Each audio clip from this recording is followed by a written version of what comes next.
Misty and Andrea will join us, so we're going to go ahead and get started.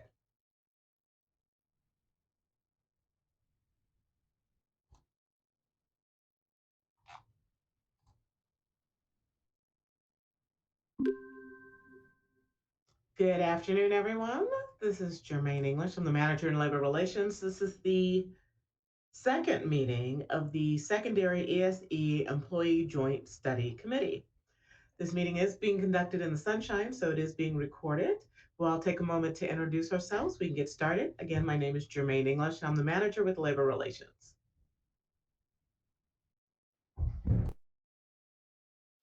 I'm Theo Harris, Executive Director, CTA.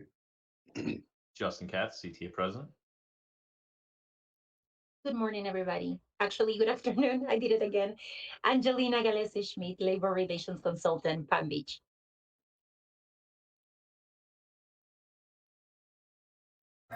Hi, I'm Lori Neiman. I'm an ESE teacher at Olympic Heights High School.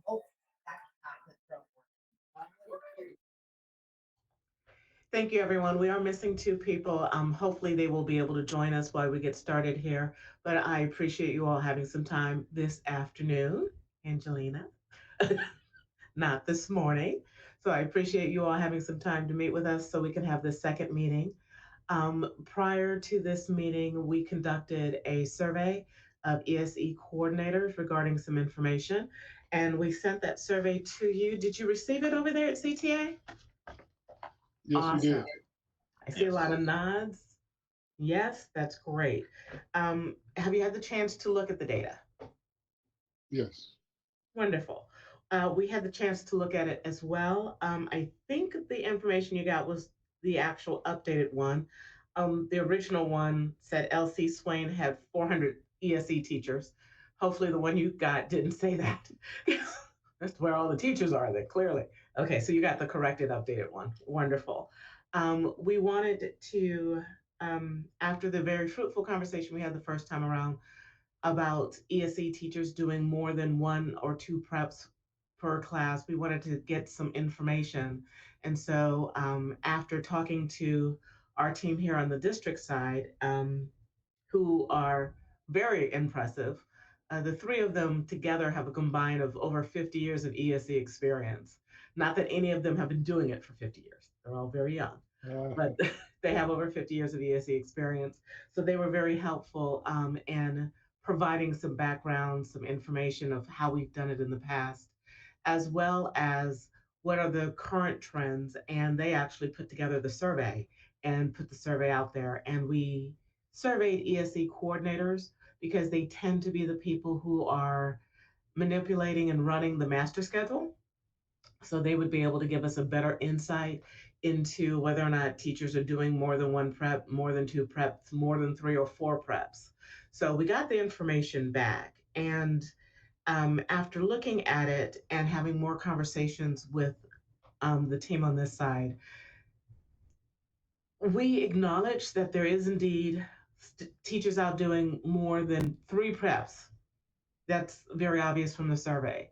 However, we were unable to come up with something that we could write into the contract or even recommend to write into the contract that would cover all situations, because ESE is so specific to not just the school itself, but sometimes all the way down to the actual classroom itself. So we were having a hard time coming up with a recommendation for this committee. So that's kind of where we are at this point in this junction. So I'll turn it over to CTA and hear what you guys have to say. Understood, and thank you to everyone who helped construct and put that survey out there, because we did find it of value. I guess that might, the district's kind of position that you just articulated might maybe inform both sides that maybe outside of this committee, but kind of as an extension of it, continued conversations to try to find language, because we are looking for language. We don't know, just like you indicated, maybe exactly how far it needs to go, or if it could be universal, or it might even require some more specifics to it, depending on a school site, and if they are a cluster site versus a non-cluster, if it's a school like a Royal Palm School, which is unique.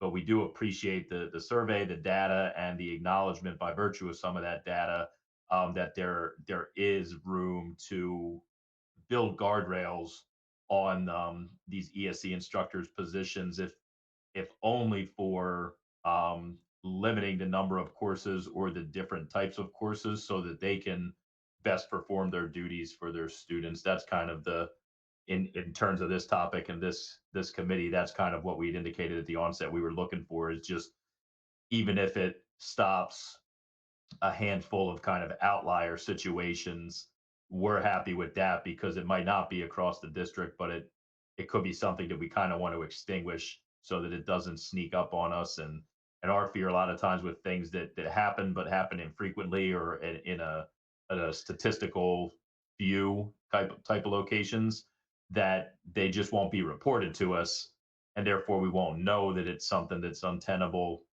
or a teacher will just accept it. But if we're able to craft some language for those, if it's only a handful of sites where this is happening, it won't affect many schools, but it will affect those that we think are in situations that might not be advantageous for the teacher or the students. So we would love to continue our conversations, between labor relations and CTA, to get to that place. And we might bring an item to the table at negotiations this year to try to get that ball rolling, or through conversations with you all, we might want more time to make sure we hit the mark and it's an agreeable position. So thank you.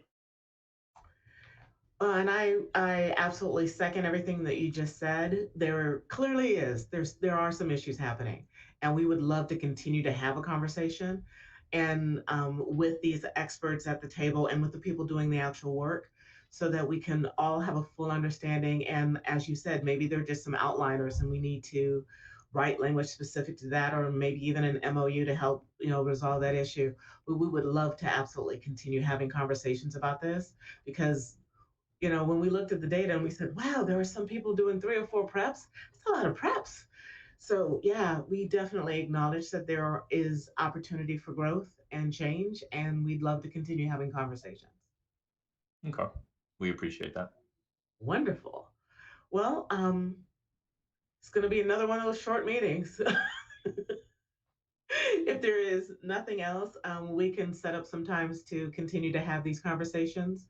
And if we need to do an additional survey, put another one out there. I will tell you, the team on this side were rock stars. I suggested a survey, and they turned this around in no time. So they obviously have their finger on the pulse, and they'll be able to get us more information if we need to. So we're here for that purpose and to help, build that better relationship with our ESE teachers and make sure that they're getting what they need. We appreciate that. All right. Well, unless there's anything else, I think we're done for today.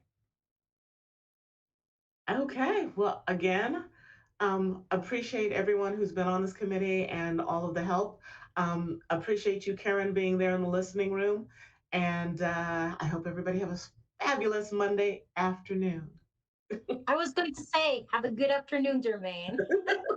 Well, just in case. I wanted to make sure I led you into it. Okay. All right. Have a good afternoon, everyone. Thank you.